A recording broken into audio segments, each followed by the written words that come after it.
बाढ़ प्रभावित किसानों के लिए नई वित्तीय सहायता योजना। उत्तर प्रदेश सरकार ने बाढ़ से प्रभावित किसानों के लिए मुआवजा और बीमा योजना शुरू की है, जिससे वो अपने नुकसान की भरपाई कर सकें। किसानों की फसलों के नुकसान को ध्यान में रखते हुए उन्हें आर्थिक मदद दी जाएगी। बीमा योजनाएं भी इसमें शामिल की गई हैं, जिससे किसानों को प्राकृतिक आपदाओं से राहत मिलेगी। ये योजना राज्य की कृषि सुरक्षा बढ़ाने और किसानों की आजीविका को स्थिर रखने के उद्देश्य से है। किसान क्रेडिट कार्ड योजना का विस्तार। यूपी सरकार ने किसान क्रेडिट कार्ड योजना का विस्तार करते हुए इसे अधिक किसानों तक पहुंचाने का निर्णय लिया है। इस योजना के तहत किसानों को सस्ती ब्याज दरों पर ऋण प्रदान किया जाता है, जिससे वो अपने कृषि कार्यों में सुधार कर सकें। छोटे और सीमांत किसानों को इसका मुख्य लाभ मिलेगा, जिससे उनकी आर्थिक स्थिति मजबूत होगी। सरकार ने इस योजना को अधिक प्रभावी बनाने के लिए ग्राम पंचायत स्तर पर शिविर आयोजित किए हैं। कृषि उपकरणों के लिए डीजल आपूर्ति को प्राथमिकता। उत्तर प्रदेश सरकार ने किसानों को उनके कृषि उपकरणों के लिए डीजल आपूर्ति में प्राथमिकता देने का निर्णय लिया है। ये कदम खासकर रबी सीजन के लिए उठाया गया है, जिससे किसानों को समय पर ईंधन मिल सके। ये किसानों को सिंचाई और अन्य कृषि गतिविधियों के लिए आवश्यक डीजल की कमी को दूर करने में मदद करेगा। सरकार का उद्देश्य इस निर्णय से खेती की उत्पादकता को बढ़ावा देना और ईंधन की आपूर्ति में सुधार करना है। ग्रामीण क्षेत्रों में पेट्रोल पंप खोलने की योजना। उत्तर प्रदेश सरकार ने ग्रामीण क्षेत्रों में पेट्रोल पंप खोलने की योजना शुरू की है। इसका मुख्य उद्देश्य उन इलाकों में ईंधन की उपलब्धता सुनिश्चित करना है जहां ये आसानी से नहीं मिल पाता। इससे ग्रामीण क्षेत्रों में रोजगार के नए अवसर पैदा होंगे और ग्रामीण अर्थव्यवस्था को भी मजबूती मिलेगी। ये योजना न केवल कृषि में सुधार लाएगी, बल्कि ग्रामीण विकास के कई अन्य पहलुओं को भी प्रभावित करेगी। मेरठ से दिल्ली रैपिड रेल सेवा का सफल परीक्षण। नमो भारत रैपिड रेल सेवा का सफल परीक्षण किया गया, जिससे मेरठ से दिल्ली के बीच की यात्रा बेहद आसान और तेज हो जाएगी। यह हाई स्पीड रेल सेवा उत्तर प्रदेश के लाखों यात्रियों के लिए लाभकारी साबित होगी, क्योंकि इससे यात्रा का समय काफी कम हो जाएगा। इस प्रोजेक्ट के पूरा होने से उत्तर प्रदेश और दिल्ली के बीच कनेक्टिविटी में सुधार आएगा और यातायात भी सुगम होगा। महाकुंभ 2025 का लोगो और ऐप लॉन्च। मुख्यमंत्री योगी आदित्यनाथ ने महाकुंभ 2025 के लोगो और आधिकारिक ऐप का शुभारंभ किया। ऐप के जरिए महाकुंभ के दौरान होने वाले आयोजनाओं, यातायात व्यवस्था और अन्य सुविधाओं की जानकारी दी जाएगी। लाखों श्रद्धालुओं के महाकुंभ में शामिल होने की उम्मीद है और ये ऐप उनकी यात्रा को आसान और सुविधाजनक बनाने में मदद करेगा। ये डिजिटल पहल प्रयागराज में होने वाले महाकुंभ को आधुनिक तकनीक से जोड़ने के उद्देश्य से शुरू की गई है। गोंडा में सीएम योगी का दौरा और समीक्षा बैठक। मुख्यमंत्री योगी आदित्यनाथ ने गोंडा जिले का दौरा किया और बिजली, सड़क और शिक्षा की स्थिति का जायजा लिया। उन्होंने इन क्षेत्रों में हो रहे विकास कार्यों की धीमी गति पर नाराजगी जताई और अधिकारियों को सुधार के निर्देश दिए। सीएम ने यह भी चेतावनी दी कि यदि जल्द सुधार नहीं हुआ तो कड़ी कार्रवाई की जाएगी। इस दौरे का उद्देश्य जिले में बुनियादी सेवाओं में सुधार लाना और लोगों की समस्याओं का समाधान करना था। मिर्जापुर में कुट्टू के आटे की बिक्री पर अस्थायी रोक। मिर्जापुर में खाद्य सुरक्षा विभाग ने कुट्टू के आटे की बिक्री पर अस्थायी रूप से प्रतिबंध लगाया है। त्योहारों के दौरान इस आटे की खपत अधिक होती है, लेकिन इसकी गुणवत्ता पर सवाल उठने के बाद मिलावट के मामले सामने आए हैं। स्वास्थ्य विभाग ने इसकी जांच की और दोषी पाए जाने पर संबंधित विक्रेताओं पर कड़ी कार्रवाई की जाएगी। ये कदम लोगों के स्वास्थ्य की सुरक्षा को ध्यान में रखते हुए उठाया गया है।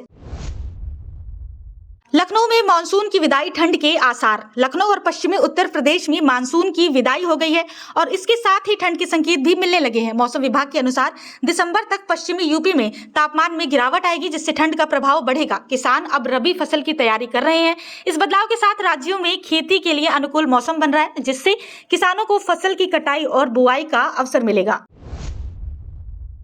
महिला डॉक्टर के नाम पर 1.5 करोड़ का लोन घोटाला। कानपुर में एक महिला डॉक्टर के नाम पर 1.5 करोड़ रुपए का लोन घोटाला सामने आया है। बिना डॉक्टर की जानकारी के ये लोन पास किया गया था। जब बैंक ने डॉक्टर से संपर्क किया तब इस धोखाधड़ी का खुलासा हुआ। बैंक ने इस मामले की जांच शुरू कर दी है और दोषी व्यक्तियों के खिलाफ कड़ी कार्रवाई की जाएगी। इस घटना से बैंकिंग सिस्टम की सुरक्षा और विश्वसनीयता पर सवाल उठ रहे हैं। राशन कार्ड केवाईसी अपडेट नहीं कराने पर कार्रवाई। कानपुर में प्रशासन ने घोषणा की है कि जिन राशन कार्ड धारकों ने अपने केवाईसी अपडेट नहीं कराए हैं, उनके नाम राशन सूची से हटा दिए जाएंगे। ये कदम ये सुनिश्चित करने के लिए उठाया गया है कि केवल पात्र और योग्य लोगों को ही सरकारी योजनाओं के तहत राशन का लाभ मिल सके। कई राशन कार्ड धारकों ने अभी तक अपने दस्तावेजों का सत्यापन नहीं कराया है, जिससे ये प्रक्रिया अनिवार्य कर दी गई है। नवरात्रि के अवसर पर SCPGI में प्री एनेस्थीसिया टेस्ट अनिवार्य। Sanjay Gandhi post graduate institute of medical sciences Lucknow ने घोषणा की है कि नवरात्रि के दौरान सर्जरी कराने वाले सभी मरीजों के लिए प्री एनेस्थीसिया टेस्ट अनिवार्य होगा। इस टेस्ट का उद्देश्य सर्जरी कराने के दौरान होने वाले संभावित जटिलताओं को कम करना और मरीजों की सुरक्षा को सुनिश्चित करना है। ये टेस्ट सभी प्रकार की सर्जरी से पहले किया जाएगा, जिससे मरीजों की शारीरिक स्थिति का सही आकलन किया जा सके। रामपुर की हाई स्कूल टॉपर ने डीएम की कुर्सी संभाली। रामपुर जिले की हाई स्कूल टॉपर कामनी गंगवार को एक दिन के लिए जिला मजिस्ट्रेट की कुर्सी संभालने का मौका दिया गया। इस पहल का उद्देश्य छात्रों में प्रशासनिक कार्यों की जानकारी देना और उनके आत्मविश्वास को बढ़ाना है। कामनी ने लोगों की समस्याओं को सुना और अधिकारियों को उनके समाधान के लिए निर्देश दिए। इस कार्यक्रम के जरिए जिले के मेधावी छात्रों को प्रेरणा और प्रोत्साहन प्रदान करने की योजना बनाई गई है। बसपा सुप्रीमो मायावती ने विवादित बयान पर कड़ी कार्रवाई की मांग की। बहुजन समाज पार्टी की प्रमुख मायावती ने हाल ही में एक विवादित बयान को लेकर सख्त प्रतिक्रिया दी है और प्रशासन से दोषियों के खिलाफ कड़ी कार्रवाई की मांग की है। उनका कहना है कि ऐसे बयान समाज में हिंसा और असंतोष फैलाने का काम करते हैं। मायावती ने इस मुद्दे पर तत्काल कार्रवाई की आवश्यकता पर जोर दिया और प्रशासन को निर्देश दिए कि वो ऐसे मामलों में त्वरित कार्रवाई करे और ताकि सामाजिक सद्भाव बना रहे। गाजियाबाद में कुट्टू के आटे की बिक्री पर प्रतिबंध। गाजियाबाद में कुट्टू के आटे की बिक्री पर अस्थायी प्रतिबंध लगाया गया क्योंकि इस आटे में मिलावट की शिकायतें आई थी। खाद्य सुरक्षा विभाग ने सैंपल जांच के लिए भेजे और दोषियों पर कड़ी कार्रवाई की जाएगी। कुट्टू के आटे का उपयोग नवरात्रि जैसे पर्वों पर बहुत होता है, इसलिए इसके मिलावट के मामलों ने लोगों की सेहत पर बुरा असर डाला है। विभाग इस मामले को सख्ती से ले रहा है। शारदीय नवरात्रि पर विशेष धार्मिक आयोजन। शारदीय नवरात्रि के अवसर पर मां कुष्मांडा देवी मंदिर में विशेष पूजा अर्चना का आयोजन किया गया, जिसमें बड़ी संख्या में श्रद्धालु शामिल हुए। नवरात्रि के दौरान माता की पिंडी से जल का रिसाव हो रहा है, जिसे भक्त चमत्कार मानते हैं। इस दौरान मंदिर में सुरक्षा के कड़े इंतजाम किए गए थे और श्रद्धालुओं के लिए विशेष सुविधाओं की व्यवस्था की गई थी। नवरात्रि के समय मंदिर में भक्तों की भीड़ का प्रबंधन करना मंदिर प्रशासन के लिए चुनौतीपूर्ण होता है। कौशाम्बी में दूषित पानी से तबाही। कौशाम्बी जिले में दूषित जल आपूर्ति के कारण कई गांवों में जलजनित बीमारियों का प्रकोप देखा जा रहा है। दूषित पानी के सेवन से कई लोग बीमार पड़ गए हैं, जिसके चलते प्रशासन ने प्रभावित क्षेत्रों में चिकित्सा सेवाओं की तैनाती की है। इसके अलावा पानी की गुणवत्ता सुधारने के लिए भी कदम उठाए जा रहे हैं। इस घटना ने जिले की जल आपूर्ति व्यवस्था पर सवाल खड़े कर दिए हैं और जल्द समाधान की मांग की जा रही है। महाकुंभ 2025 की तैयारियों में शाही स्नान पर चर्चा। महाकुंभ 2025 की तैयारियों के तहत प्रयागराज में शाही स्नान और अन्य प्रमुख धार्मिक आयोजनों पर चर्चा की गई। मुख्यमंत्री योगी आदित्यनाथ ने अधिकारियों को निर्देश दिए कि शाही स्नान के दौरान भीड़ प्रबंधन और सुरक्षा व्यवस्था को सुदृढ़ किया जाए। महाकुंभ के दौरान लाखों श्रद्धालुओं के आगमन की संभावना को देखते हुए सभी आवश्यक व्यवस्थाओं को जल्द पूरा करने के निर्देश दिए गए हैं। इसका उद्देश्य महाकुंभ को एक सुरक्षित और ऐतिहासिक आयोजन बनाना है। नवंबर तक मतदाता जागरूकता अभियान। चुनाव आयोग ने उत्तर प्रदेश में मतदाता सूची सुधारने और लोगों को जागरूक करने के लिए नवंबर तक एक अभियान चलाने का निर्णय लिया है। इसके तहत सभी पात्र मतदाताओं को अपना नाम सूची में सही ढंग से दर्ज कराने की अपील की जा रही है। राजनीतिक दलों से भी सहयोग की अपील की गई है ताकि अधिक से अधिक लोग मतदान प्रक्रिया में भाग ले सकें। ये अभियान मतदाता जागरूकता बढ़ाने और चुनाव में अधिकतम भागीदारी सुनिश्चित करने के लिए है। कानपुर में बिजली आपूर्ति पर समीक्षा बैठक। कानपुर में बिजली आपूर्ति की स्थिति की समीक्षा करने के लिए मुख्यमंत्री योगी आदित्यनाथ ने एक बैठक की। बिजली कटौती और खराब वितरण व्यवस्था पर उन्होंने नाराजगी जताई और अधिकारियों को निर्देश दिए कि वो जल्द से जल्द बिजली आपूर्ति को सुचारू करें। खासकर ग्रामीण इलाकों और किसानों के लिए ये मुद्दा महत्वपूर्ण है। बिजली की अनियमितता से जनता को हो रही असुविधा के मद्देनजर सीएम ने सुधार के सख्त निर्देश दिए हैं। Meerut Delhi rapid rail project ने पकड़ी रफ्तार। मेरठ से दिल्ली के बीच रैपिड रेल प्रोजेक्ट का परीक्षण सफलतापूर्वक पूरा हो गया है।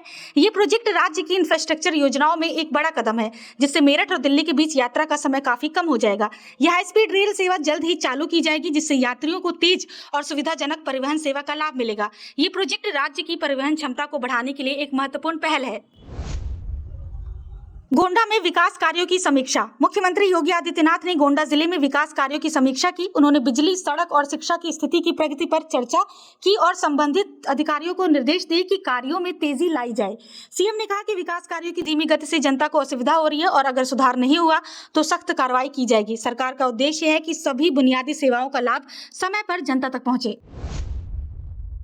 लखनऊ एयरपोर्ट पर बड़ा हादसा होते होते बचा। लखनऊ एयरपोर्ट यानी चौधरी चरण सिंह अंतर्राष्ट्रीय हवाई अड्डे पर बड़ा हादसा टलने की खबर आ रही है। बताया जा रहा है कि लखनऊ से दिल्ली जा रहे विमान को वापस एयरपोर्ट पर लैंड कराना पड़ा है।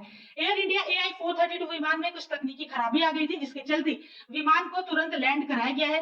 वहीं एयरपोर्ट के प्रवक्ता रुपेश जानवी ने कहा है कि ऐसी कोई घटना जानकारी में नहीं है। एयरपोर्ट प्रवक्ता ने बताया कि तेज हवा के चलते टेक ऑफ कैंसिल किया गया था। अब विमान वापस टेक ऑफ के लिए जा रहा है। उन्होंने बताया कि प्लेन में कोई टेक्निकल प्रॉब्लम नहीं थी। प्रवक्ता ने बताया कि मौसम बदल गया है। प्लेन हवा की दिशा में टेक ऑफ करता है, लेकिन जब एक लिमिट से ज्यादा हवा होती है तो ऐसी स्थिति में पायलट टेक ऑफ नहीं करते हैं। यूपी के 16 शक्तिपीठ स्थलों पर शक्ति महोत्सव कराएगी योगी सरकार। योगी सरकार उत्तर प्रदेश के 16 शक्तिपीठों पर सप्तमी अष्टमी तिथि को शक्ति महोत्सव कराएगी। सीएम योगी के निर्देश पर संस्कृति विभाग ने इसकी तैयारी पूरी कर ली है। मिशन 5.0 की मंशा अनुरूप महिला सुरक्षा, सम्मान और स्वावलंबन से जोड़ते हुए इस आयोजन में महिला कलाकारों को वरीयता दी जाएगी। महोत्सव के तहत 9 देवियों पर आधारित झांकी में प्रस्तुतियां भी होंगी। कुंभ और नवदुर्गा के प्रसंगों, महिला सशक्तिकरण पर आधारित नुक्कड़ नाटकों के माध्यम से प्रदेश के लोक कलाकार अनेक आध्यात्मिक कार्यक्रमों में प्रस्तुति देंगे।